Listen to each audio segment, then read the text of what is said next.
Slain, originally released in March of 2016 through indie developer Steel Mantis, before subsequently being re-released as Slain Back from Hell in August of the same year due to overwhelmingly negative reception, is a game that represents a really nice example of a developer giving a fuck.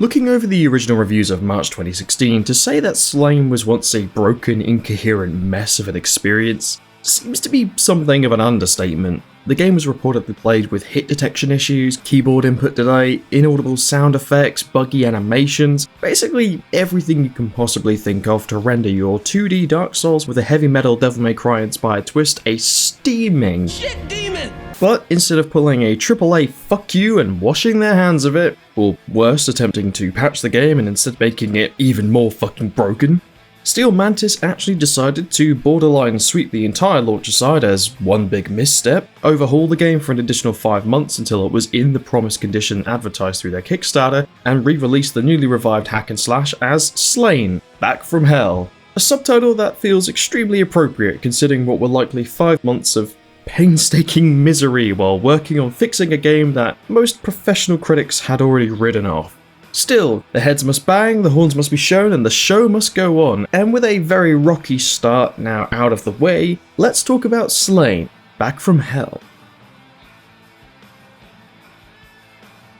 As already touched on, Slain's primary gameplay loop is a simple mashup of Dark Souls-esque punish you into the goddamn earth difficulty, with 2D Castlevania influences, combined with a beautifully pixelated visual style, and the kind of heavy metal soundtrack that would probably make even Dante weep with joy. And to be honest, that's all you really need to know when booting up Slain for the first time. You take control of Bathorin, a grumbling 80s metalhead, summoned to deal with Evil Malevolent Entity version 6.066. That's not the official synopsis of course, but this dude looks like the kind of chap my mother would have met at an Iron Maiden concert, who I'm now remembering watches these videos on occasion. Hi Mom! So Bathorin isn't exactly amused by his slumber being disturbed, but now that he's up and about again, his purpose is straightforward. Generally speaking, Slain's controls aren't all that complicated. You're offered a 3-part light attack, a charged heavy attack, and a mana blast that can also be charged a little, or a lot. Alongside these, you're also able to perform single jumps, backward bashes, ducks, blocks, and with a well-timed block counters. Nothing overly complicated, especially if you've grown used to the modern Dark Souls-inspired combat system. Dodging and blocking enemy attacks to then return the favour in kind when the opening presents itself is bread and butter Souls-like gameplay. So, with the mechanics out of the way and the game's premise being fairly self-explanatory, Bathorin's role within the world of Slain is to eradicate the unwanted evil from a variety of territories, and as already mentioned, the pixelated artwork through these is honestly nothing short of fantastic. In spite of how broken the game had once been, early reviews of Slain's former shame still often took the time to compliment the game's art style and presentation, and you know what? Abso-fucking-lutely they should. This game looks amazing, absolutely drenched in gothic architecture and wonderfully vivid from a colour and contrast point of view. Sure, the 16-bit design is somewhat limiting when considering the finer details, but Slain is exactly the kind of Castlevanian action-adventure title you'd expect from a dev team heavily inspired by the retro 16-bit era. But we're not here to just admire the scenery. You all have no doubt noticed that much of the action of Slain is also extremely fluid, the animations flowing smoothly from one action to another. And I do have a little bit of a confession to make actually. To quote an individual of culture, while I was recording the game, I done goofed.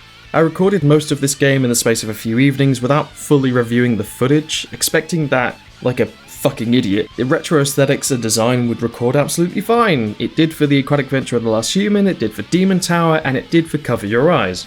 It did not for Slain, and that is entirely my fault, because I am a dum-dum and I did not review my capture settings thoroughly enough before recording the game in its entirety. So, just so we're all very clear, if you see any chop in the footage or lag, which I have done my very best to edit around, I would like to say that it is because I am a silly spook who should have known better. Slain ran like a fucking dream while I was playing it, and I don't think I encountered a single instance of it just full-on breaking on me. And you know what? I'm kind of glad that I have to interrupt the first video of the year with this segment, because it actually hammered home the fact that in spite of a very bumpy start, I can't say I would have ever actually known about it if I hadn't looked into the game's history a little. But, Mr. Ghosts, why don't you just go back and record all of that footage again?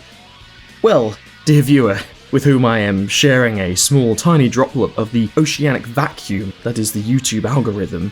This game is fucking difficult. That's why. Sure, it's hardly the most punishing gaming experience in the world. I actually found the Aquatic Adventure of the Last Human more difficult if I had to compare. But there were moments while playing this game that were starting to, what's the phrase I'm looking for?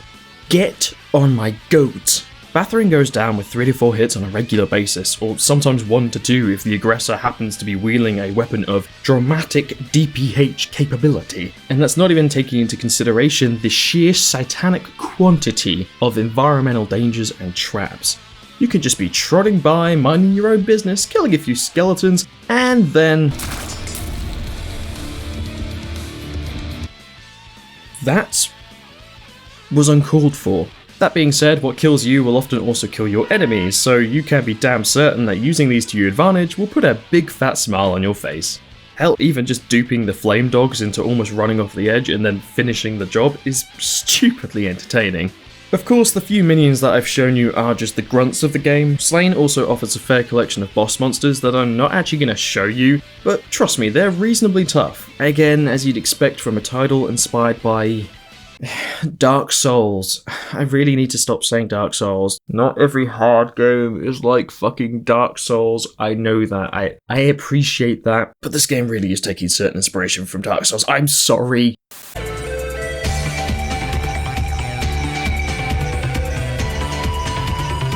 So, why am I not showing you the boss monsters? Well, this game lasts around 6 hours, and aside from the hacking and slashing, and the enemies also hacking and slashing and stabbing you into oblivion, there's not actually a massive amount of variety throughout Slain, aside from the boss monsters. And if I show you these and you're liking the look of it, I'm spoiling the fun. I'd instead rather recommend this game to you in a short review to kick off the new year before I start working on some heftier videos. Still, this game is a lot of fun. There's not much of a story to be found, but that's perfectly okay for this kind of title. But the gameplay feels rewarding, and alongside a killer soundtrack, you're going to have a good time.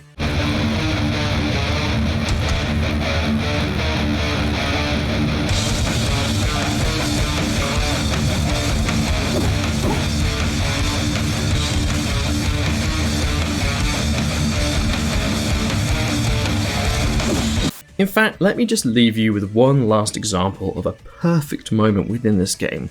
As you proceed throughout the areas, you come across a number of different designs of baddies to overcome, and this green arsehole with the whip was proving a little troublesome for a moment. The whip has better attack range than any melee attack you can throw at it, and as your mana doesn't actually recharge unless recovered from fallen enemies through heavy attacks, you get a max of 2 heavy mana shots before your ranged attack is out of the window, which is not nearly enough to kill this thing. So, aside from blocking and dodging, all you're left with is attempting to counter and trigger a critical opportunity. And it was with this wonderful realization that the following moment took place.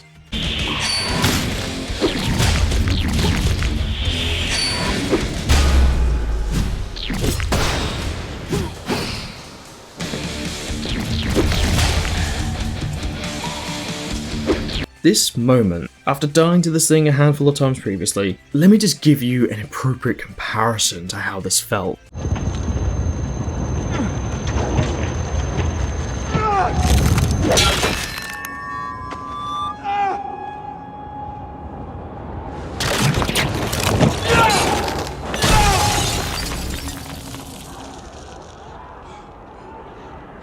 This short face-off pretty much summarizes the entire reason why I like this game so much.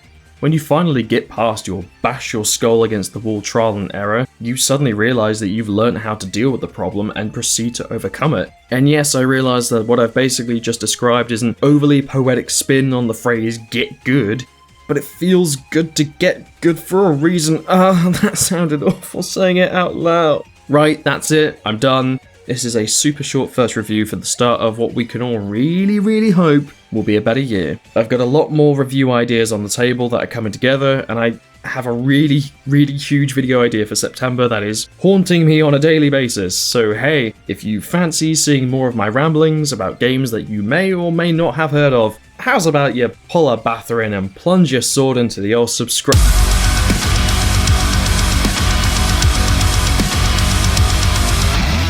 No, not headbang, you fucking arsehole. This isn't a Pantera gig. I'm trying to tell people to subscribe.